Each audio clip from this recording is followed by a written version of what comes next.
مساء الخير، عاملين ايه؟ كل سنة وانتم طيبين.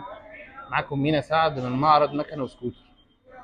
بصوا، احنا النهارده جايبين لكم سكوتر مميز جدا وكمان مميز بسعره. السكوتر الجديد من شركة فيجوري تياجرا. ده سكوتر بالثلاث عجلات، موجود امثلته في السوق بسعر غالي جدا عن السعر اللي احنا هنقوله لكم في نهاية الفيديو.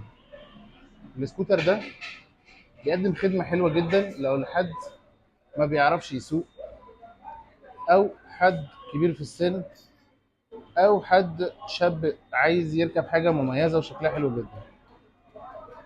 السكوتر بيجي باضاءات اماميه ليد، واشارات ليد، واضاءات خلفيه ليد، واشارات خلفيه ليد. بيجي بموتور بقوه 1200 واط. بيجي ببطاريه ليثيوم قابله للنزع زي ما انتم شايفين. بيتفك سوكت البطاريه، وبتتفك البطاريه بتطلع تقدر تشحنها في البيت بالشاحن اللي موجود هنا معانا.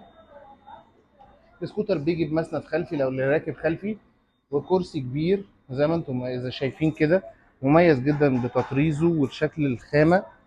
بيجي بعدادات ديجيتال هنوريها لكم دلوقتي. زي ما انتم شايفين العداد بيبين كل حاجه، قدره الشحن، كام واط، قطع قد ايه، وهل هو جاهز ولا لا. بيجي بمكان للتخزين اسفل المقعد. زي ما انتم شايفين كده المقعد ده فيه مكان تخزين صغير، في مكان تخزين كبير ورا، بوكس كبير نقدر نحط فيه اي حاجه. وبيجي بعجل مقاس كبير جدا.